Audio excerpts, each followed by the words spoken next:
बिस्मिल्लाहिर्रहमानिर्रहीम। FSc biology chapter number 11 bioenergetics. आज हमने करना है कैरोटीनॉइड जो है एसेसरी पिगमेंट्स होते हैं। कैरोटीनॉइड जो कि येलो और रेड ऑरेंज पिगमेंट्स होते हैं, ये mostly blue violet range wavelength of light को एब्जॉर्ब करते हैं। और हम कहते हैं कि कैरोटीनॉइड्स और क्लोरोफिल बी की मॉलिक्यूल, ये जो दोनों जो है वो एसेसरी पिगमेंट्स हैं, जो इजाफी पिगमेंट्स होते हैं प्लांट्स में। और इन पिगमेंट्स का काम क्या है कि लाइट को एब्जॉर्ब करते हैं, और क्योंकि ये खुद तो प्रोसेस को इनिशिएट नहीं कर सकते, लेकिन ये लाइट को एब्जॉर्ब करने के बाद ये एनर्जी को ट्रांसफर कर देते हैं द क्लोरोफिल मॉलिक्यूल्स को, और जिससे जो है वो इनिशिएट होता है लाइट रिएक्शन। और इसमें ऑर्डर ऑफ सीक्वेंस क्या है कि कैरोटीनॉइड लाइट को एनर्जी को एब्जॉर्ब करते हैं, क्लोरोफिल बी को देते हैं, और क्लोरोफिल बी के मॉलिक्यूल जो है वो क्लोरोफिल ए के मॉलिक्यूल को एब्जॉर्ब लाइट एनर्जी प्रोवाइड करते हैं। इसके अलावा कैरोटीनॉइड जो है, इनका फंक्शन जो है वो प्रोटेक्शन में भी होता है कि जब लाइट की इंटेंसिटी ज़्यादा होती है तो ये कैरोटीनॉइड्स क्या करते हैं, लाइट को एब्जॉर्ब कर देते हैं और उस लाइट की एनर्जी को डेसिपेट कर देते हैं, खारिज कर देते हैं, प्लांट को ट्रांसफर नहीं करते। इस तरह क्लोरोफिल के मॉलिक्यूल जो है वो डैमेज नहीं होते। और इसी तरह कैरोटीनॉइड जो है वो ह्यूमन आई में भी प्रेजेंट होते हैं, जो कि आई की प्रोटेक्शन करते हैं। लाइट जो कि हम कहते हैं ड्राइविंग एनर्जी, लाइट की जो एनर्जी होती है, लाइट असल में एक एनर्जी की फॉर्म है जो कि इलेक्ट्रोमैग्नेटिक रेडिएशंस की फॉर्म में, रेडिएशन की फॉर्म में रिलीज होती है।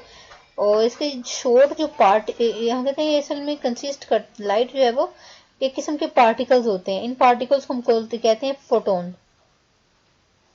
जो विजिबल लाइट की रेंज है जो हमारी लाइफ के लिए पॉसिबल है, दैट इज 380 टू 750 नैनोमीटर, यानी कि ये पॉसिबल लाइट की रेंज है जो कि जिसमें से लाइट एब्जॉर्ब होती है फोटोसिंथेसिस के प्रोसेस के लिए।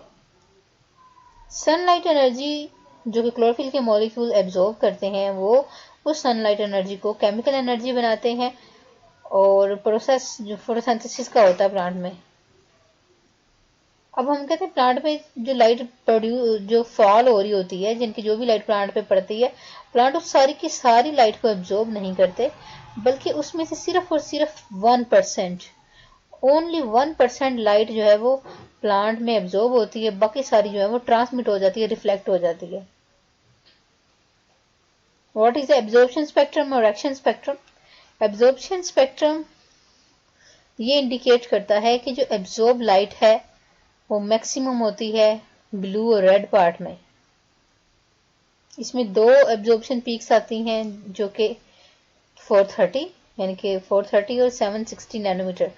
ये वेवलेंथ उसकी बताएं तो ये बनती है, और उसका पैटर्न जो होता है, जो अगर लाइट जो कि वाइट कलर की होती है, जब हम उसे प्रिज्म में से गुजारते हैं तो वो 7 कलर में डिवाइड हो जाती है।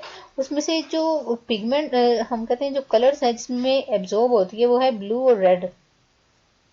उसकी वेवलेंथ 430 और 670 की नैनोमीटर। इस दौरान ये जो है इसके दरमियान जो है वो इसकी पीक बनती है।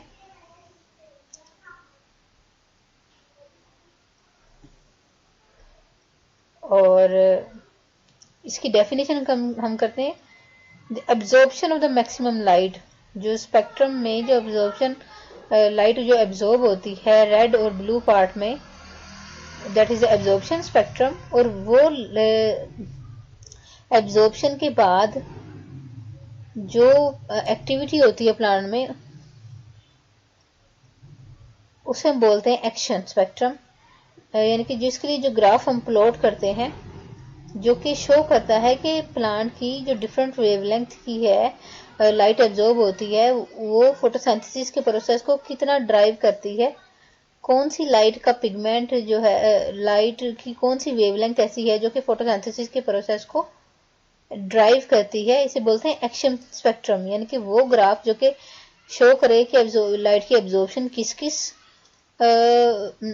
जो है वेवलेंथ पे एब्जॉर्ब हो रही है लाइट, उसे बोलते हैं एब्जॉर्प्शन। जिसमें बताते हैं हम एक ग्राफ प्लॉट करते हैं और उस ग्राफ में बताते हैं कि लाइट जो है वो किस किस लाइट जो है वेवलेंथ पे एब्जॉर्ब होती है, उसको बोलते हैं एब्जॉर्प्शन स्पेक्ट्रम। और एक्शन स्पेक्ट्रम जो है वो ये इंडिकेट करता है कि लाइट जो है कि लाइट की कौन सी वेवलेंथ जो है वो फोटोसिंथेसिस के प्रोसेस को कैरी करती है, इसे बोलते हैं हम एब्जॉर्प्शन सॉरी एक्शन स्पेक्ट्रम।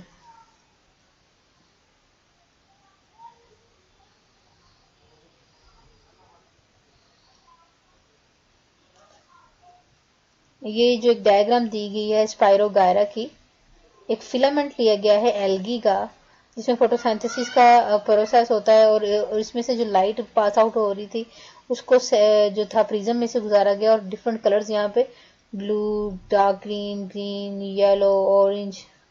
तो लाइट के उन कलर्स को लाइट के वाइट कलर को 7 कलर में प्रिज्म में से गुजारने के बाद 7 कलर में डिवाइड किया गया। तो इसमें फिर उसके बाद ये जो आपको डॉट्स नजर आ रहे हैं ये बैक्टीरिया की ग्रोथ दिखाएगी कि बैक्टीरिया किस तरफ मूव करते हैं। तो ये देखा गया कि इन दोनों में यानी कि ब्लू और रेड पार्ट में, क्योंकि यहाँ पे ये जो स्पाइरो वगैरह में इसमें फोटोसिंथेसिस होती है, फोटोसिंथेसिस में बाय प्रोडक्ट क्या रिलीज होती है, ऑक्सीजन। तो ऑक्सीजन को यूज करने के लिए बैक्टीरिया जो है वो रेड पार्ट में और इसके ब्लू पार्ट में बैक्टीरिया एक्यूमुलेट हो जाते हैं, जो कि शो करते हैं कि इन दोनों बाकी भी हिस्से में जो है थोड़ी बहुत बैक्टीरिया प्रेजेंट है, लेकिन मैक्सिमम ऑक्सीजन जो है वो इन दोनों पार्ट में रिलीज हो रही है। इसका मतलब है ये दोनों वो पार्ट्स हैं जहाँ पे फोटोसिंथेसिस का प्रोसेस जो है वो मैक्सिमम होता है।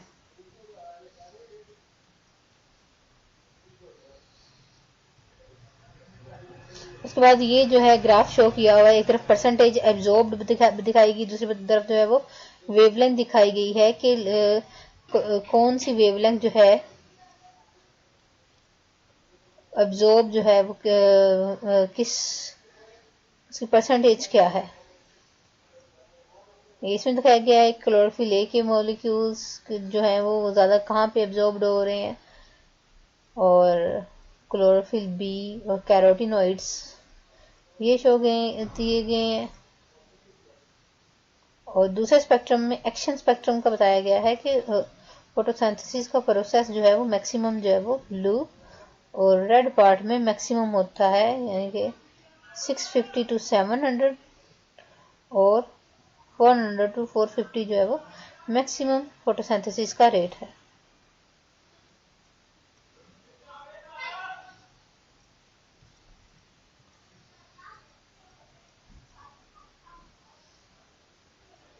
Role of the carbon dioxide. Carbon dioxide का क्या रोल होता है? अब फोटोसिंथेटिक रिएक्टेंट है, वो शुगर जो कि लाइट रिएक्शन शुगर जो कि जिसकी फॉर्मेशन होती है during the light independent reaction, यानी कि क्योंकि हमें पता है कि ग्लूकोज का बनना जो है वो एक डार्क रिएक्शन में होता है, और इसमें रिडक्शन होती है कार्बन डाइऑक्साइड की। और जो लाइट लाइट के दौरान यानी कि लाइट डिपेंडेंट रिएक्शन में जो एटीपी और एनएडीएच के मॉलिक्यूल्स बनते हैं ये यूज होते हैं। और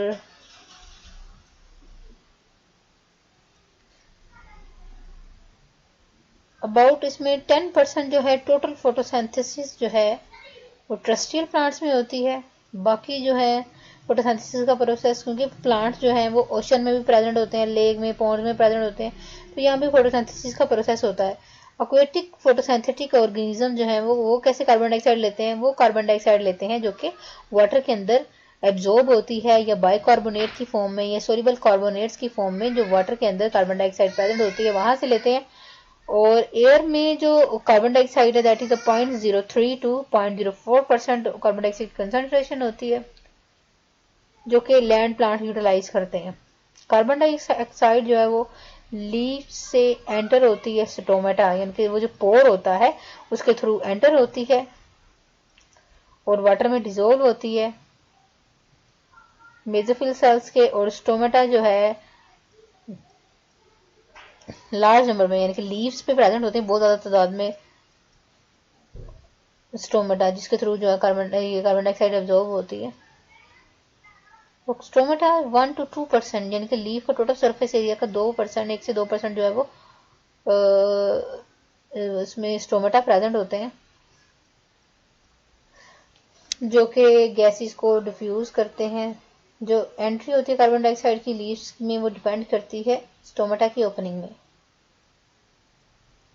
अब स्टोमेटा को ओपन और क्लोज कौन करता है? स्टोमेटा जो है वो एक सेंट्रल पोर को बोलते हैं जिसकी दोनों साइडों पे जो गार्ड सेल्स प्रेजेंट होते हैं,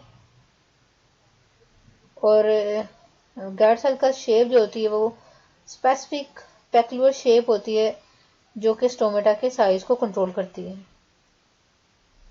स्टोमेटा जो है वो एडजस्टेबल पोर्स होते हैं जो कि दिन के टाइम में ओपन होते हैं और नाइट टाइम में स्टोमेटा जो है वो क्लोज होते हैं, जो फोटोसिंथेसिस का प्रोसेस जो है वो स्टॉप हो जाता है। इसके अलावा हम कहते हैं कि स्टोमेटा की ओपनिंग और क्लोजनिंग जो है वो उसमें एक रिदमिक प्रोसेस है, यानी कि प्लांट्स में इंटरनल क्लॉक होते हैं उसके गार्ड सेल्स में, क्योंकि अगर प्लांट को हम डार्क में यानी कि अंधेरे में भी रखते हैं तो स्टोमेटा जो डे टाइम में खुलते हैं वो उसी रूटीन में जो है वो ओपन और क्लोज होते हैं, जो कि उसका इंटरनल क्लॉक की टाइमिंग होती है, इसे बायोलॉजिकल रिदम्स बोलते हैं।